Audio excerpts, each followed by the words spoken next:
Welcome back to the pitch. As you can tell, I'm not John. I'm B-Doms. I'm hosting now. This is Peps. Hey, what's up? John had somewhere to be, so he's going to fill in for the rest of the show. So moving on to NBA, All-Star break coming up, and Scott, our producer, has a question. Who has taken the three-point contest, and who has taken the dunk contest, and why? Now, you want to start with the dunk contest? Yeah, sure. All right. The participants are DeMar DeRozan, Blake Griffin, Serge Ibaka, and JaVale McGee. It was Brandon Jennings, but I guess they have DeRozan back. He lost to Nate Robinson last year. But I like DeRozan. Yeah, he's a solid player. But, this screams Blake Griffin's championship.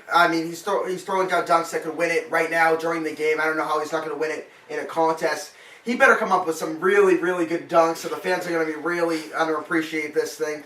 He's going to have to practice real hard, come up with some Superman thing, like what Dwight Howard did with the cape, and kind of come out of the telephone booth. That was sick. If he does something like that, everyone's going to want Griffin to win.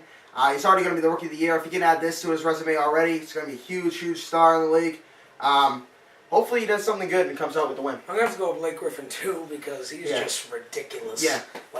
All the stats he's been putting up in the games, at least, double-doubles and how many straight games? Yeah, that streak broke, but, it was immense. Yeah, that was 6 straight. Does anybody think he's not going to win? Yeah, JaVale McGee. DeRozan's pretty good. He's very athletic. Yeah, he is very athletic. You never know. And also, I like JaVale McGee from the Wizards. I've seen him play a lot against the Celtics. He can throw down some serious dunks, but he's also big. So usually guys Nate Robinson is very short, but guys in the middle range, small forwards, shooting guards usually win these competitions because they have a little bit more space to deal with, and they can do a little bit more creativity. With the exception of Dwight Howard. Dwight Howard was just in a league of his own. That guy can jump to he can jump to 9, 10 feet. That guy, I don't know why he's just not in it. It should be. If I'd like to see Dwight Howard, Blake Griffin, Nate Robinson, and LeBron James. Yeah, where's LeBron? I thought he was going to do one. Yeah. He said last dunk contest that he was going to come in, or 2 dunk contests ago. He's letting everybody down. Did you see his dunk a couple days ago? Yeah. He lobbed it to himself off the... And did you see... Oh, yeah. He lobbed it up to himself. And then he almost missed the dunk on top of that. That was awesome. He was stuck, so he already moved more than 2 steps, so he had to make a decision. And instead, he just threw off the backboard and went for it. Also, you see Dwayne Wade's pass? Yeah. They're saying that was the best pass of all time. He grabs it, length of the court, and that was almost a sick catch, too, because if you think about it, to get a ball from that end of the court to all the way to the other end, that has some serious miles per hour on it. To catch that, it's some serious... I think the only thing that'll screw Blake Griffin is I think the fan votes at the end are kind of voting for who you really want to win, not who actually did the best. Well, that's gonna help Blake Griffin. I think that'll help Blake, but it could hurt him too. You never know. Yeah, I don't know with these fans and what they see. If you see maybe they feel bad for DeRozan after last year. They do root for the underdogs a lot. Yeah, but if you see a Blake Griffin versus Serge Ibaka, if it's close and they have this fan vote, it's gonna be Blake Griffin. Yeah, it's gonna be Blake Griffin. It should be him. Alright, so on to the three-point contest. This is interesting. It is. There's a lot of great players in this. Yep. From the Celtics, Paul Pierce and Ray Allen are going to be. They want them to challenge each other. Yeah, this is going to be fun. And not only them. Yeah. Daniel Gibson, James Jones, Darrell Wright, and of course Kevin Durant. And every one of these guys can win it. The only guy who doesn't stick out to me is Darrell Wright. He can shoot some threes, but every one of these other guys are major three-point shooters. Yeah. James Jones, he's a specialist, a three-pointer shooter. Paul Pierce is not really a specialist, but he won it last year. Daniel Gibson, I think he tied the record for most threes in a finals championship game. Kevin Durant, everyone knows what he does. Ray Allen, just the all-time three-point shooter in the game. So it's going to be real interesting. I think it's going to come down to Ray Allen and Kevin Durant, though. Paul Pierce had a nice run last year, but Ray Allen in practice he says he can hit 99 of 100 shots in a row when he's uncovered, and this is uncovered. So I don't doubt that. I don't either. He shows up to the practice 3 hours before every game. He kind of has OCD or something, so he has to get enough shots in. And apparently some guys have seen him clear all 100 straight up. He does 100 shots before every game in 3, and he can clear them all. So if he doesn't win, I'd be shocked. And I think it would be great to have Ray Allen win after he just breaking the record. Yeah. I think that would be pretty cool. But one thing I noticed too? Yeah. No Dirk. No Dirk. That would be great to have Dirk in there instead of Darrell Wright, but...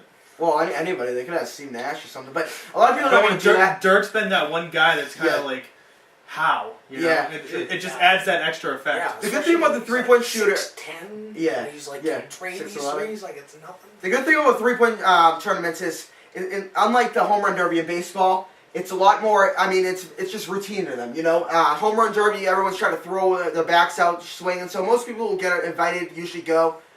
But I mean, I'd really like to see Ray Allen versus Paul Pierce in the finals. That'd be great. That would be pretty cool. I'm gonna have to go with Ray Allen. He's obviously my favorite player. Yeah. Like in general in the whole entire league. I love how he's quiet, does his business on the court, doesn't mess around like a lot of these players. Just drains him. Prima donnas. Yep. Shuts his mouth, does his job. Great player, great three-point shooter. He's taking it. I think so too. I think Durant will give him a good challenge because Durant's a hell of a shooter. He's a beast. Oh my god! But I mean, I think he's got it. Yeah, I I think think this is his season with the 3-point marks that he set. And I think the unique thing about Kevin Durant, you see the superstars like Kobe, LeBron, D Wade. Yeah, they can all shoot, but they can't shoot excellent like a Kevin Durant can. So that's gonna be interesting to see what he can do. Yeah. So, the All-Star break, you know, in pretty much every sport is when you start talking about mid-season awards. Yeah. So, who's your MVP? It was Amari in the first couple of months, but right now it's D Rose. I hate the guy. I'm a huge Rondo fan. Usually Rondo's compared a lot to Rose because they played a lot in the playoffs. But you know, Rose 25 points, 9 assists, 5 rebounds a game. Really leading that whole team with Joakim Noah down now, Carlos Boozer down at the beginning of the season. And I think Tom Thibodeau, the coach of could be the coach of the year for the Bolts. But Thibodeau has made Derrick Rose into a better defensive player, so his defense is very underrated too. And but offensively, what Rose has done is leadership. I'll give it to Derrick Rose. I'd like to give it to him, but I mean, I think Amari's done a lot more. Amari, because he was always criticized for not ever getting enough rebounds on the Suns. He wasn't really into it. He's more of a fast break player. Yeah. He was never really into it. Now he's on the Knicks. He feels like this is his own team. Yeah, he's going to take I control. agree too. And he's stepping up to the plate, finally maturing as a player overall, showing his real power forward status in the league. I think Amari Stoudemire is. I think, like you said, coming to the Knicks, I think it's done a great thing for his career because, you know, like you just said, he was playing with Steve Nash, he was playing with Sean Marion, now he is that guy. The only problem with Amari Stoudemire is defense. A lot of people say he's one of the worst defensive power forwards in the game. So he makes up for that with offense, and yeah, I'd put Amari right there at MVP. Yeah, but he has improved since Phoenix. Yes. Though. He's improved defensively since Phoenix. He's solid. They were always the offensive team. He really didn't know where he fit in on defense in that team because there was no defense. Yep, I agree. Giving up 100-something points a And game. and I think perfect coach for him is Mike D'Antoni. He was their coach with the Suns, and now he comes back to the Knicks. And I think the Knicks fans really needed this. You know, he lost on LeBron, and I think Amari's had a better season than LeBron, really. But it's going to be interesting. Definitely I think better Rose. acquisition. What do you think is going to win the MVP? Right now, I have to give the slight edge to Rose. Rose? Slight edge. But it's going to be very close at this point. I just think the way he's evolved. Because he's been criticized throughout his career. For not being that developing player. Now he's actually most improved player, I would say. Yeah, you still got to give Kevin Durant his credits. Kevin Durant is a ridiculous Oklahoma City within second, third in the Western Conference. I think he's surprised that Kobe, LeBron, neither of them are even brought up. Well, I think LeBron with that new contract with the Heat that takes away a lot of possible MVPs for him because with obviously playing with Wade and Bosh, it's going to be taking a lot from him. It's going to take a lot from Wade. But I think right now it's Kevin Durant, Murray, Derrick Rose. The way LeBron carries himself either way, I wouldn't want to give it to him anyway just because of the way he is as a character. Yeah. I'm still voting Rondo, but... I don't think Rondo's too. I love Rondo. No, he's not going to win it, but I love him. Alright, so... What team do you think will make a run in the second half? That's a good question. You know, right now, the East and West are pretty much set who you think is going to be in the playoffs right now. There's not a lot of big gap. But also... the Memphis Grizzlies, they're right now at 9th seed in the West. They're 15.5 back from the first place team, the Spurs. But right now, they've won the last 4. Rudy Gay is stepping up right now. Marcus Gasol, Zach Randolph, who's one of the most underrated players in the game. He's had 20-point years. 20 averages more than 20 points for the last 3 years. And a lot of people have never heard of Zach Randolph. And right now, I think Memphis, they're winning the last 4 games. I think they can step up. They're a young team. I think they're really coming into their own. Michael Conley's doing good as a point guard for them. I like to see them come back. I'll definitely agree with you on that one. They are a really developing team. I mean, yeah. Marc Gasol has definitely developed as a player. Big, yeah. He's turned into can be better than his brother, definitely. I think, and the fact that Memphis did That's a they beat the huge Lakers statement. a couple times? I was actually thinking the They same beat thing. the Lakers a couple times already, didn't they? Being better than his brother. Yeah, I still put Paul there. But he has the chance to pass him. Eventually, He's I solid. mean, he's gonna develop. He's still Yeah, gonna once develop. Paul leaves the league, he'll be better than him because. Well, no. Yeah, but but I don't know. Still, I always thought that Paul Gasol was a little overrated, anyways. he's Yeah, too finesse. Yeah, true. He did. He's I not give him physical credit enough. though. He did step up in the physical aspect. Yep. The last couple of years. Yep. But in 08, he was just like getting pushed around. By When he everyone. was on the Grizzlies, he actually got traded for his brother Marcus Gasol. When he was on the Grizzlies, that was his big problem. Is he was, like you just said, he's too finesse. He doesn't have that physical mentality to him. He's lacked defense the last couple of years, but he really brought it back with LA. But going back to with the Grizzlies, But hasn't Memphis beaten LA already this season? Yeah, they have. Their number a couple times. I think so. They've beaten some real good teams. Yeah. They're a young team. Especially the Similar to, reigning like- champions. Look at that. They're similar like Golden State the last couple of years. You know, Monte Ellis, Stephen Curry. They're real solid now, but I'm looking for Memphis. And also in the East is a little bit less wide open. But Charlotte, they were there last year. If anyone comes in, it could be Charlotte. All right, now flipping it around, who do you think is going to break down? Breakdown, I mean, if Denver loses Carmelo Anthony, I mean, that's a Yeah. huge spot right there. They're all gone. But even with Carmelo Anthony, you know, there's so much distraction on that Nuggets team. Chauncey isn't getting any younger. He might be leaving too. Yeah, he might be leaving too. Nene is a real solid player for Denver, but I mean, with all these distractions, I don't see them going up. And right now, if any team leaves, it's them.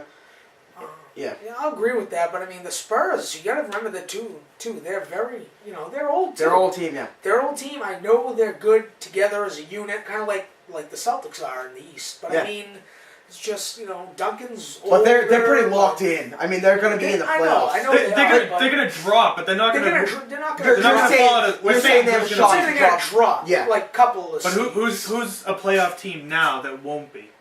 Do you think, or that could not be? I agree with the Nuggets, Nuggets? because the Nuggets usually don't really do that good, even if they get in the playoffs. Yeah, true. That's the only team that pops into my mind too. Yeah, and also the East too. Going back to the East, it's always Indiana's always on the fringe, 8-7 around here, and they always fall down in the late season. There are also rumors they might be selling maybe Mike Dunleavy. I look for them if you're an Indiana fan. I don't think that it's going to be another year for you too.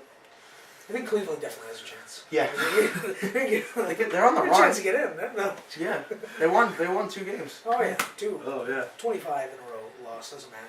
Let's go. All right, moving on to the NFL. Bob Sanders was cut by the Colts. Yeah, which that's is huge.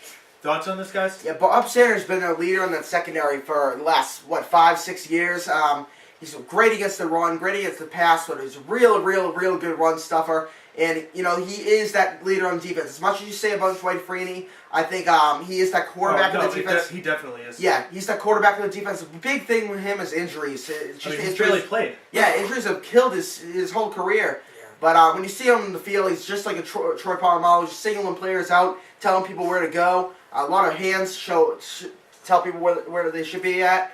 And, great leader. Sad to see him go. The thing I loved about him was that he could, he'd leave for injury, and as soon And as then he come came right back, back, you could just immediately tell the defense was that much better. Yeah. The points per game dropped, the yards per game dropped. Yeah. For the minute everything. he did come back, and then he get hurt again. Yeah, exactly. But Yeah, but Bob Sanders, I take this as a big insult. After all he's done for that Colts team on defense, though, that's true. Yeah. he's but- done a lot for them. Yeah, It's but- kind of like the Peyton Manning with the offense. But I mean, after you all can't- what why he's would you done wanna to their get rid of cap room, I mean, what I he's taken understand away for that. but look what he does on the field. It all speaks for itself. That's true. I'm just surprised they didn't try to trade him. Even with Well, they injury- might have, but Yeah. I mean, Ed Reed I had don't think injury. anyone would want Ed to Reed had see it. injury in the season. I think didn't he? Didn't he have an injury? Yeah, in the season? Reed's He big. came back, didn't he? Wasn't he close to at least in the lead with interceptions? He Yeah, might have been in the lead. he is. I think he is. I think I he think had he like did win 8, it. 9 or But something. Ed Reed's another one, just like a Bob Sanders. Not as bad as Bob Sanders, but he is very injury prone. Same with Troy Polamalu. These big safeties, they're running every play. They're hitting as hard as they can, so they're susceptible to injury. So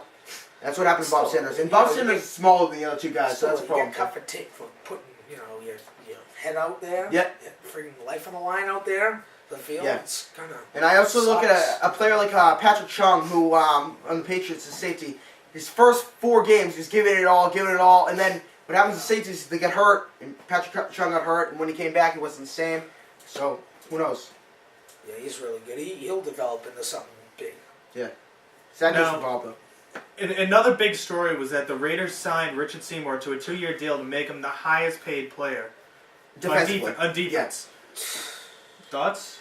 Stupid. I mean, I think that whole trade for when I first saw Richard Seymour get traded right before the start of the season, I was skeptical. I thought Bill Belichick did the wrong thing, but turning that into a pick for right now, if I'm an Oakland fan, I just don't know what Al Davis is doing with that team.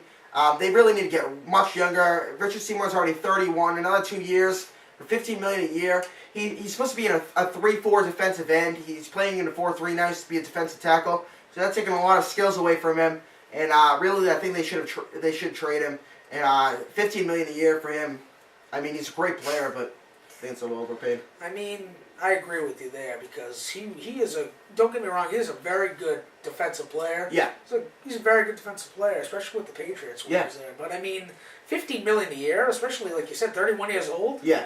I And don't see I mean, anyone deserving that type of money unless you're really producing. Yeah, and it's not like Oakland's a playoff team. They need to rebuild. They need to use that money to get. I mean, NFL's hard against the cap. You need that all your money you can get. Doing that, especially. Excuse me. Nnamdi Asomugha is a free agent this year. They could use that money to sign Nnamdi Asomugha as more of a team leader for that defense. And losing Asomugha would be huge. I would have kept him over Seymour. Yeah. And now letting. I would try to get McNabb over him too. Yeah, something like that. Just Just something something. back there, something. Anything. Jason Campbell. But losing Nnamdi's going to hurt them, and I think the steal's going to hurt them too. All right. Well, that's all for part 2. Coming up, we have a little bit of MLB, so stick around. Yep. Nice.